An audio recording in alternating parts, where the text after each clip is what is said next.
Halo,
nama saya Rini. Saya akan menjelaskan tentang Good Corporate Governance.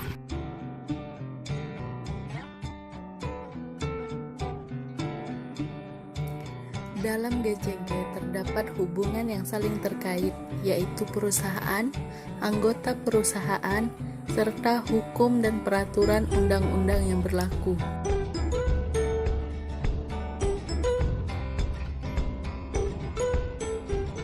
Sejarah GCG. GCG muncul atas reaksi para pemegang saham di Amerika Serikat pada tahun 1980-an yang terancam kepentingannya. Maraknya standar perusahaan yang menimpa perusahaan-perusahaan besar, baik yang ada di Indonesia maupun yang ada di Amerika Serikat. Maka, untuk menjamin dan mengamankan hak-hak para pemegang saham, muncul konsep pemberdaya komisaris sebagai salah satu wacana penegak GCG.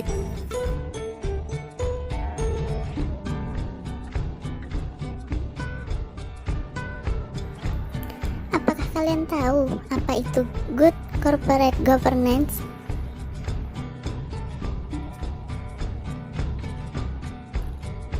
Good Corporate Governance atau disingkat GCG adalah prinsip-prinsip yang mendasari suatu proses dan mekanisme pengelolaan perusahaan berdasarkan peraturan perundang-undangan dan etika berusaha. Good Corporate Governance secara definitif merupakan sistem yang mengatur dan mengendalikan perusahaan yang menciptakan nilai tambah untuk semua stakeholder. Ada dua hal yang ditekankan dalam konsep ini. Pertama, pentingnya hak pemegang saham untuk memperoleh informasi dengan benar dan tepat pada waktunya. Kedua, kewajiban perusahaan untuk melakukan pengungkapan secara akurat, tepat waktu, transparan terhadap semua informasi kinerja perusahaan, kepemilikan, dan stakeholder.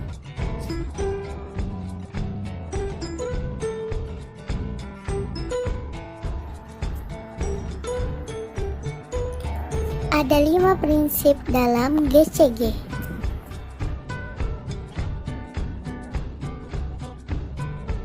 Satu, keterbukaan. Dalam mewujudkan prinsip ini, perusahaan dituntut untuk menyediakan informasi yang cukup, akurat, tepat waktu kepada segenap stakeholdernya.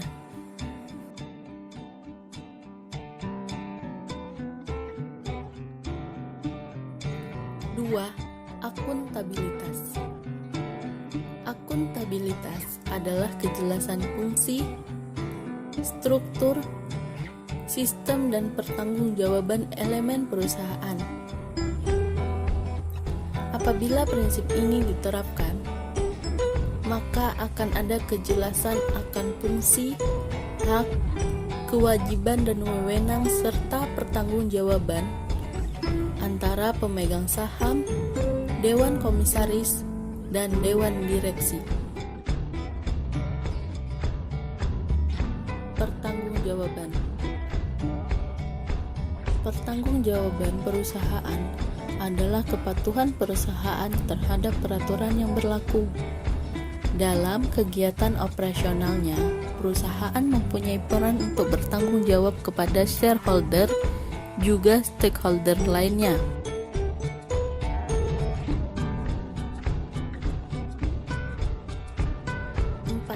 Kemandirian. Prinsip ini mensyaratkan agar perusahaan dikelola secara profesional, tanpa ada benturan kepentingan, dan tanpa tekanan atau intervensi dari pihak manapun yang tidak sesuai dengan peraturan-peraturan yang berlaku.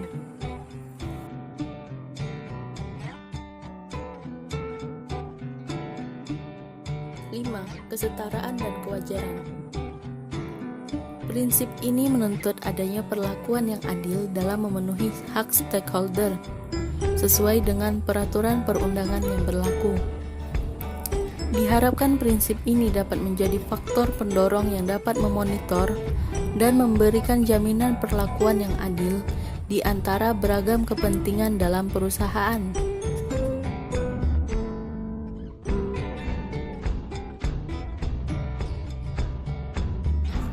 Ada 3 tahap penerapan GCG.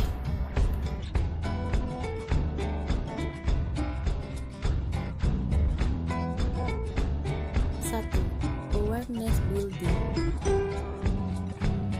merupakan langkah awal untuk membangun kesadaran mengenai arti penting GCG dan komitmen bersama dalam penerapannya.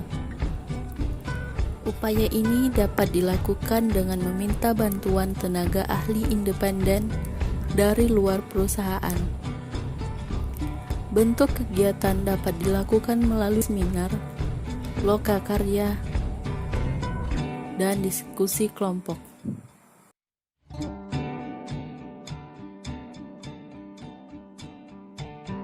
2. GCG Assessment merupakan upaya untuk mengukur atau lebih tepatnya memetakan kondisi perusahaan dalam penerapan GCG saat ini. Langkah ini perlu guna memastikan titik awal level penerapan GCG dan untuk mengidentifikasi langkah-langkah yang tepat guna mempersiapkan infrastruktur dan struktur perusahaan yang kondusif bagi penerapan GCG secara efektif. Dengan kata lain, GCG Assessment dibutuhkan untuk mengidentifikasi aspek-aspek yang perlu mendapatkan perhatian terlebih dahulu dan langkah-langkah apa yang dapat diambil untuk mewujudkannya.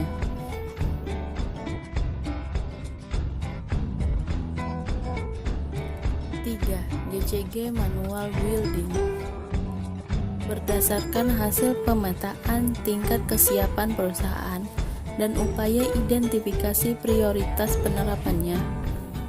Penyusunan manual atau pedoman implementasi GCG dapat disusun. Penyusunan manual dapat dilakukan dengan bantuan tenaga ahli independen dari luar perusahaan.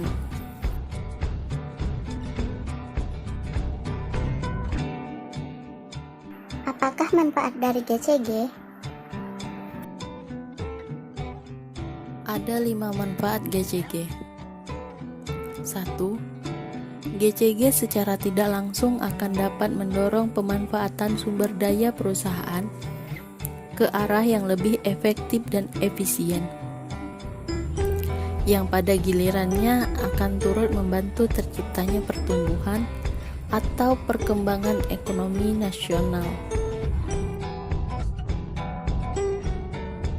3. Membantu pengelolaan perusahaan dalam memastikan atau menjamin bahwa perusahaan telah taat pada ketentuan, hukum, dan peraturan.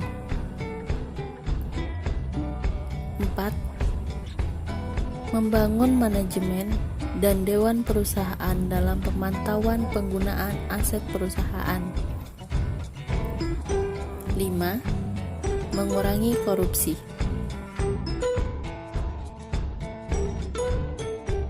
Sampai jumpa dan semoga kalian paham tentang GCG ini.